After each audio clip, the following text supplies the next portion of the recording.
What is going on, everyone? Welcome back to the Contractor Secrets Podcast. I'm excited for this episode. Got Hunter Ballou here. Man, dude, your background's insane. I've been admiring you from afar, just kind of seeing what you've built. As someone that I got a lot going on too, but man, like, dude, I don't hold a candle to your resume. Some things I want to rattle off. Roofing.com. If you've ever heard of roofing.com, Hunter is the mastermind behind that. RoofCon, RepCard, Cornerstone Construction. I want to get into a little bit about, some of the things you've done with that, man. But I'm just grateful to have you here. I'm hoping maybe you can share some insights on what you've built, how you manage it, and more importantly, shed some light on really, building a contracting business from the ground up. And I'd love to hear a little bit about, how you got started in this. Yeah, man. Always love hopping on these things and getting to share a little bit of the backstory. And hopefully, my goal is always to show people what's possible. Because I'm not the smartest guy out there. I get a lot of credit, but really it's just from building a really good team with people that are a lot smarter than I am, and catching some lucky breaks along the way. So, yeah, man, been super blessed. I can kind of jump into the background right now if you're ready. Yeah, let's do it, man. I know. I mean, give it to us. Yeah, yeah. So born, raised, and stayed in Travelers Rest, South Carolina, metropolis, couple thousand people here. Used to be real small town. Now One it's red growing. light. I guess we got yeah, we got like 8,000 people now, and a sushi restaurant that I'm gonna go tear up some sushi and hibachi tonight. Me and my wife just finished a 7 mile hike up in the mountains, and Wow. I'm starving, so I'm excited for some sushi tonight. Yeah, so I was born here, raised here, went to school here. After school, for anyone that knows my story, both of my parents were addicts. Kind of split me and my brothers up. They went to one set of grandparents. I went to another set of grandparents, and just throughout school, I was always trying to figure out what I was going to do, to just create my own life, create my own name, my own legacy. And that's always been something really important to me. From a young age, I remember thinking my life is going to be different. I don't want to just be average. I don't want to just live paycheck to paycheck. I want to have a life that's more than average. And so, right out of high school, I went to the Marine Corps. I did that for 6 years as a Marine Corps Reserve, and full time as a firefighter EMT for 5 years, Wow. and just kind of did those both at the same time. And then in 2015, December 22nd of 2015, I just got out of the Marine Corps. So I stepped away from the fire department as well. It was right after I lost one of my former partners at the fire department. He passed away, and he was young. He was 30 years old. I was 24 at the time, had just gotten married. And it was like a foundational moment for me, man, just to realize that, as cliche as it is, and you hear people say it like we're not promised tomorrow, it's so Sure. true. It's so true. And so in that moment, I promised to make it count. And I ended up writing a book about it called Make It Count. And the start of the book is all about Jordan and how that one moment for me like changed my perspective on life completely.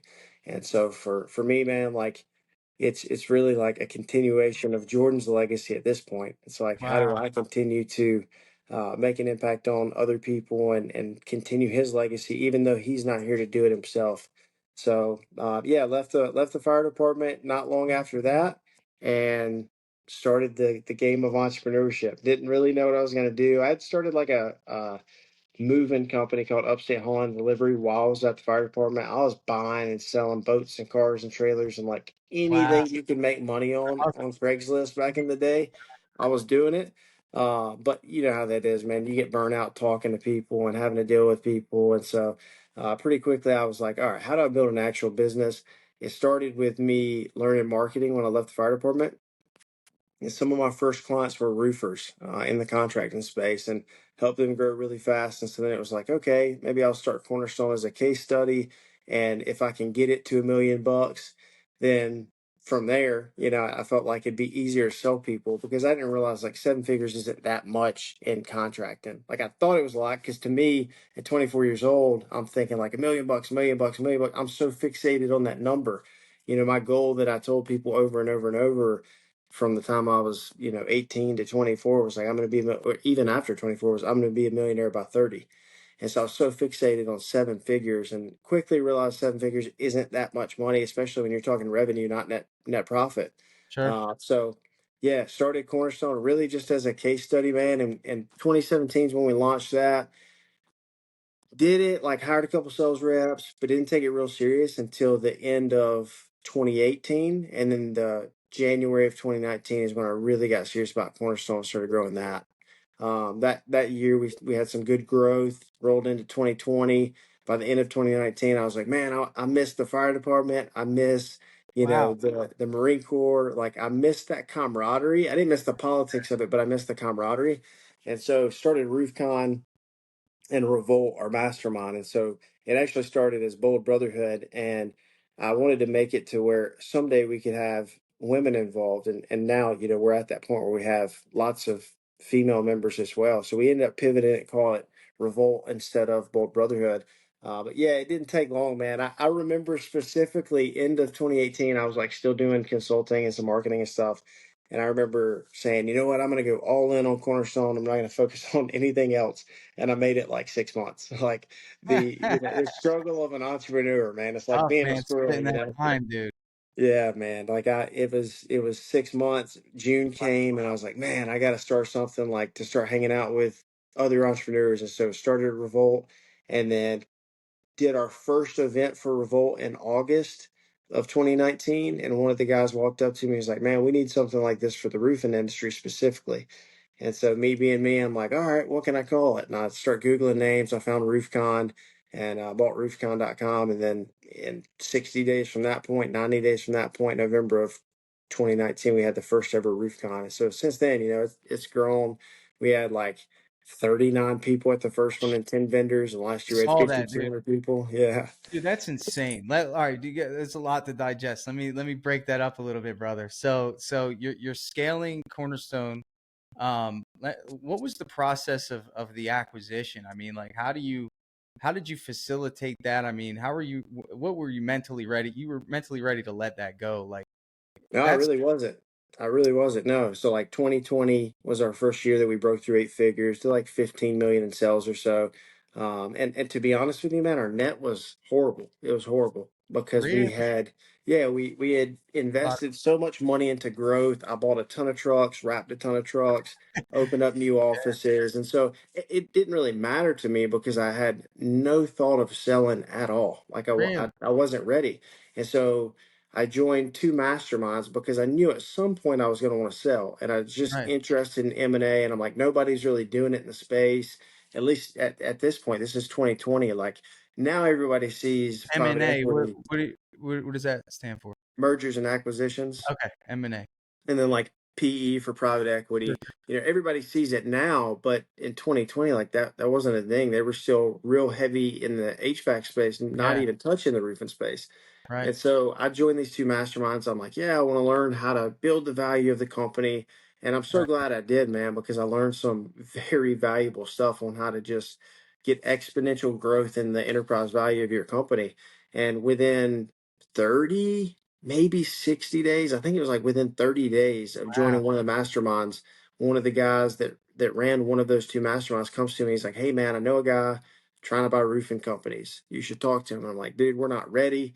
Like my net doesn't look that good. I know it doesn't look that good because I've been investing in growth. yeah, yeah, And yeah, he's like, well, dude, it'd be worth flying out, meeting him, doing the negotiation. It's worth the experience. And I was like, you're right. I'll do that for sure. Because this dude, is a mentor to me. And I'm like, yeah, you're yeah, right for sure. So I fly out, meet the guy. I'm showing him all the stuff we've built out, systems, processes, because we had stuff dialed in like really good, especially for a roofing company. right, And I mean, just right there at the table, man, he starts throwing out numbers before he really sees anything beyond like what I'm showing him and our CRM. And so I'm like, wow, with these numbers, like, yeah, maybe we can work a deal. And by the end of it, it's all public. You can look it up, Yahoo press releases, all that stuff. $48 million deal. We closed in March of wow, 2021. And so, it was amazing. wild. Good for Yeah, you, man. about a year later, they couldn't make whole. I had what was called a make whole provision in my contract, thank goodness, because I didn't know what that was. They actually included that in there, and it kind of bit them in the butt. But now that I know, I would never do another deal without something like this. But a make whole provision is basically like, hey, if the stock, because it was a public company that bought us, so if the stock dips and the value of your shares plus the cash that you got are not equal to $48 million, we'll give you more shares to make up with it. Well, the shares dropped significantly. That was like right after the Really? election and Biden got in. Like it was a year just constant down. It went from like $1.20 a share to like 36 cents a share. So they owed me over 100 million shares, and we got in this big nasty lawsuit. It ended up working out great for me, man. I got to keep the cash, got to keep millions in shares, got my company back. They ended up. I don't think they're under, but like if you go look them up, they look like they're pretty much under. Sure, So sure.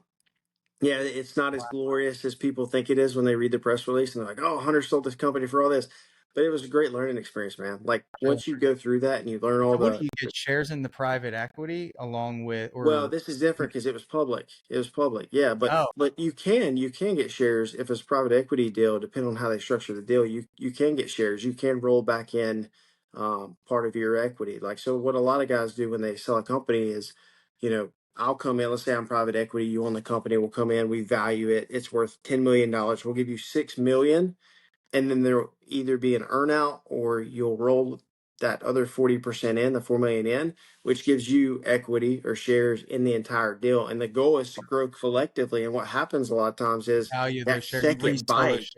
Yeah. yeah, the second bite ends up being bigger than the first bite, even though it's less technically. Were you contracted to stay on as, what were you, CEO? Obviously, I mean, was Yeah, no, there I actually wasn't even CEO of Cornerstone at that point. In really? January 1st of 2021, before I met these guys, I had turned it over to Walker, who's currently the CEO. Wow. They did offer me to take over as the CEO of SRC, the entire thing, in May of 2021, and then I ended up turning that down like right before we were going to go live with it. A lot of backstory there, but that's really when everything started going downhill. There was Wow. just some things that I saw inside the company that I felt like were unethical, and to be Yeah, honest with you, man, I just didn't want the liability of it. I was like, man, I'm sure. taking a lot of liability, and this is like a public company. There are thousands of shareholders that have invested money into this company, and it doesn't matter if I've done the bad things or not. If I'm the one at the head, I'm going to get Yeah. blamed for it. And dude, you cannot imagine. Are you there? Yep, I'm here. Yeah. Okay, looks like you froze for a minute. Um, Yeah. yeah, I wish I could put everything into a book, man. Like the messages of love that I got, the messages of hate that I got. Like, dude, people would Really? message me when the stock was doing bad, talking about my kids. And I'm like, dude, I'm from the country. I'm like, bro, I'm ready to meet right now in the Waffle House parking lot. Like, we're not gonna do that, Wait, you're talking about shareholders messaging you over Yeah, this? dude, just like shareholders that publicly would go out and they might have $1,000 in shares. Now, I'm not talking like they got $1 million in shares. They could have, but a lot of these guys Yeah. probably had $1,000 in share. And if the stock was Wow. doing bad, they'd message me and blame me or message the CEO. Like Dude. it's wild, Yeah. dude. Yeah, Talk about exposure. I mean, again, like, you're a kid that came from like uncertainty, and yeah. you built this thing. How many years did it take you to build it to that point? Well, really, like two full-time years. I started it in middle of 2017, but I didn't really start pushing Cornerstone until January of 2019, and then we sold it I mean, in March of how did you hit 2021. that exponential growth? Was it just, did you just like focus on like sales teams? Like what, like, Yeah. Yeah, like I'm, it I'm was just, writing. I'm writing my second book right now. It's actually almost finished. It's headed off to my publisher for edits next week, and it's called Unlocking Eight Figures. And one of the pieces that I put in there was when we got to a chapter called Mastering Sales, and I just say over and over in all capital letters: hire, hire, hire, hire, hire, hire, hire wow. sales reps. Like as much as it sucks, man. Like when you're hiring sales reps to a degree, and there's going to be people that hear this and they're like, "Oh, you're a piece of crap. Don't treat people like that. They're not a number." I'm not saying they're a number. What I'm saying is you're going to have people that come in and take their job seriously, and they're professionals, and they do the training, and they put in the work, and they do great. And you're going to have people that come in and don't do any of that. Right. And you can vet as hard as you want to on the front end. Like our front end process, man, our recruiting funnel, the videos they have to watch, the personality types they have to take, the application they have to do, the phone interview before the real interview. Like it's it's not easy, like to get in the office and get the actual interview for us. But we still miss, man. And it's like you got to go through them to find the right ones that are fit for your team. So for me, man, it was just like, how do I hire and find the right people? And then when I get the right people, how do I train them well and equip them well? And so for me, a saying that I've said so many times is, we're going to give you the tools, the training, the technology you Right. need. Right. So for us, that's what it was, man. Dude, at what point, how many salespeople did you have at one point? Oh, we usually stay around 15 or 20. Wow.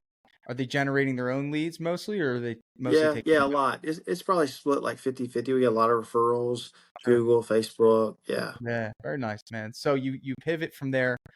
This revolt, I mean, the things that you're touching, man, they turn to gold. I mean, you're putting a lot of attention into this stuff. Well, yeah, I mean, it always looks like that from the outside, man. We still I mean, have it does. seasons I where know we that there's things. struggle. Yeah, I know there's things behind the scenes too, but like Yeah, just some of the things you shared. Like for example, like I think I saw a post where you were talking about how 30 people showed up to the first RoofCon, and it's like, yeah, man, that would discourage a lot of people from going all in. And you see a marketing video, you got Jesse Itzer, one of the headline speakers there, like this year. Like, I mean, dude, that's a powerhouse event that like takes a lot of behind the scenes grit, a lot of uncertainty for someone that had an exit. It's like, do you just thrive in execution? Like, what is that thing that's driving you to produce such amazing, results from the outside? I know it's not all pretty on the inside, but like, what is yeah. that in you that's allowing you to do that? Because these things are impressive, man. I appreciate that, man. Yeah, when you build a team and you see your team thrive and hit their personal goals, like for us, man, all the things that I teach to our Revolt members in our mastermind, like I do that with our actual team too. So like our 6 bricks framework that we have for goal setting, I do that with our team because I want to know their actual goals. Like, what are your health, wealth, faith, growth, relationships, legacy goals? What are those? Because we want to help you hit that. And then the same thing at all of our events. And so, like RoofCon, dude, I was discouraged. Like, I was in the back, super discouraged, and not even discouraged, embarrassed. I was embarrassed because we had some of the best people in the roofing industry commit to come speak at that thing. Like 6 really good dudes that at that point in 2019 were like influencers in the space. And I remember walking up to one and just telling him like, "Hey man, I'm sorry." I apologized to him. I was like, I'm sorry you came all the way here and there's 39 people here. And he put his hand around me. He's like, dude, all it takes is us changing one life. And man, I'm not kidding. If there was 39 people at that event, like 38 of them after the event were just texting me saying, best event I've ever been to. This is amazing. We need more of Wow. this. I hope you do it again. And so it changed everything. Like I went from being embarrassed at the event, thinking, and dude, I knew I was going to be embarrassed before we even got to the event because I could just see that the momentum wasn't there. I didn't even let my wife come to it. I was embarrassed, bro. Like, yeah, Wow. she still Wow. gives me hell about that because she's like, Yeah. I can't say I was at all the roof cons because you wouldn't let me come. I was embarrassed, man, You're for like, real. no, I need to do this one. I need to Yeah. do this. So it was in Nashville, and yeah, man, I just knew, and there's fear because that was like my first, I Sure. say, bigger event. What I thought was going to be a little bit bigger of an event, but not real big. Um, and so yeah, like the next year we went all in. I mean, the growth from that year, 39 people, to the next year, we had 881 and 50 vendors. Yeah. And that What? was in 2020 during COVID. But it was like, it was Wow. all other people talking about it, man, because we Sure. just did something different in the industry. Like all the other events, now, I'm not knocking them, or they were about money and like how to grow your business. And we're like, no, it's not just that. Like we'll talk about that too, but it's leadership development, personal development, and like, how do you stay married? Because for me, this isn't important to everybody. Everybody can do their own thing. But for me, man, like, I want to be a billionaire, but not if I can't have my wife and kids with me. Like that's for me, that matters. One of the Like, big I've old not empty house. won if I lose them along the way. And so, Yeah. and even if we take it a level deeper than that, like, for my kids to do better than me, there's some people that probably have like a subconscious belief of like, oh, I don't want my kids to do better than me. Nah, man, like I want my kids to do better than me. Sure. And so just teaching them along the way. So yeah, man, just super blessed. The event's growing every year. This year we might actually plateau a little bit. Right now, in terms of like the forecasting, and if we're looking year over year, we're on track to be more than in the past. But the problem is with events, you just never know till the last 30 days, man. Like 90% of our sales come in the last 30 That's days. It's crazy. yeah, it's a pain, man. I mean, we've had years, 2022, with Tebow there speaking, and John Maxwell and Nick Sure. Santosasso. Like, we lost $1 million on that event. And yeah, there's Wow. just been some tough years, and it's like I've never gotten to the point where I was like, I'm shutting it down, but there's certainly been moments where I question it, and I'm like, is it really worth it? Like, we're helping people, number one, getting exposure. We know it drives people to Revolt. We probably make up some money there. But yeah, it's tough, man. It's not easy to run an event, get people there, and get vendors signed up. And people don't realize how big of a thing it is. Like, I have a team of people full time, year round, working on that one event that's going to last for 3 days. Unbelievable. Dude, Yeah. to hear it behind, and you did most of that early on, I'm sure, like just the coordinating, facilitating, checking out the venues, working out Yeah, the really, deal. really just the funny backstory actually. I love sharing the story. So the first year in Nashville, I had my assistant book it. And so my one of my buddies, I asked him where we should do it in Nashville. He's like, "Oh yeah, do it at the Opryland." And so I tell my assistant, she's like, "Okay, I booked it." I pull in, she sent me the address. I pull in, I'm the first one there. I go a couple days early to check it out. And I Sure. walk in and dude, there's like freaking nasty red and green carpet from like the Oh 70s. no. There's a hot tub inside of this place, like in the center with a huge hairball. And I'm Sure. like, dude, what is this place? This is Yeah. not nice. And so I'm texting my buddy Pate. I'm like, dude, this place is not nice. What are you talking about? And when I send him the address and he looks it up, he's like, "Bro, you're at the Opryland Inn, not the Opryland." So we Wow. go to the motel across the street. Oh my So God. yeah, that was really the only year I've been super involved with the planning. As soon as that one was over and we knew we were going to do 2020, I hired a couple of people to start helping. And so Yeah. since then, man, we've had a great team to help us with all that. And same thing with like our Revolt retreats, all of our Revolt X's, a lot of those we do for free throughout the year. We've done since 2019, we've done, I don't know what we're at now. I haven't checked it in like 6 months, but I know we were over 70 events since August of 2019. So Wow. yeah, we just finished our couples retreat in Costa Rica. We have the father son retreat coming up next week in Flagstaff, the Grand Adventure. We're taking all the boys and doing the Grand Canyon. So yeah, man, we try to stay That's pretty good. active and just give entrepreneurs a place to come together and hang out. Man, that's inspiring. Now there's another venture, RepCard. Yeah. I mean, it's another thing you got going on. Tell me a little bit about RepCard. What is that? Where was it inspired? How did that come to play? I'm a software guy, so I'm interested in this story Yeah. as well. Yeah. So do you know Brad, my partner in that? I've seen I think I've seen a post about Okay. him. I don't know Yeah. much So, about him though. so Brad Mortensen, he's the CEO, he's the founder. He started it in 2019, I believe, started Okay, building it out part time while he was doing solar. We got, I guess the first time we met was in 2020 because they do registration for events too. And so they did RoofCon because we had a mutual friend. And my sure. buddy's like, hey, use Brad, use RepCard. So we let them do RoofCon, kind of hit it off there. The next year we were at IRE, the International Roofing Expo, and just walking through the venue and saw each other and started talking. And he's talking about the product and how he really wants to take it to the next level. And I don't remember exact words, but he had said something that was like, might be looking for an investor. And so I'm like, okay, what does that look like? How much you need? So I ended up giving him a few $100,000 to come in as a partner on that. And at the time, he was still full time into solar doing that. And that's really kind of always one of my things. If I invest in a company, I'm like, you got to go full time. Like I want it to Sure. be, because if you got that backup money, man, you're just not going to go all in. So I Right. told him, like, hey, I need you to go all in if I invest. He did. He went all in. We went from, I don't remember the exact numbers, but it was around 15,000 users at the time that he had, to the last report I got was probably in January, and we were 110,000 users. I think we're for sure over 120,000 users now. Wow.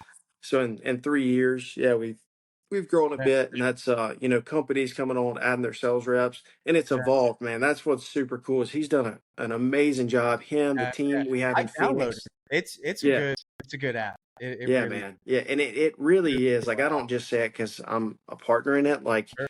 every company that has sales reps should use RepCard. It started as just a digital business card, but it's evolved into so much more Yeah. with the competition aspect, the automations that you can do. Like it's really good. RepCard, Yeah. REPCARD. Check that out. App Store, Google Play.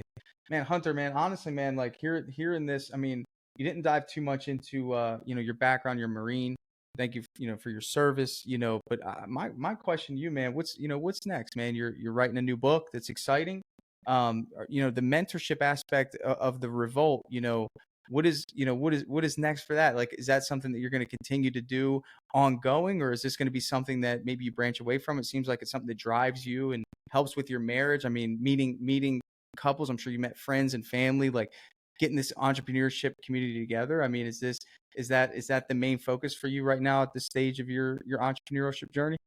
Yeah, man. There's a lot of moving parts, and I think I'm pretty clear on the next few years, of what I'd like to do. We're doing some cool stuff in the roofing space with Cornerstone and with some other roofing companies that we're working with and helping grow. Revolt for me, for until January of this year or April of this year, traditionally it was $30,000 to join Revolt, and what we kind of realized in the last year, man, is like we're pricing a lot of people out. We want to give more people opportunity. And then the second piece to it was if you paid $30,000 to be a part of our mastermind, you got all the events for free. So you got tickets to RoofCon, Revolt Live, the Wow. men's retreat, the women's retreat, couples retreat. But what we found is, life happens. And so you might want to come to couples retreat, but your son's state championship baseball tournament is that same weekend and you just can't make it. And then it's like, well, dang, man, that guy kind of wasted like Yeah. $5,000 because we attributed that money to the couples retreat.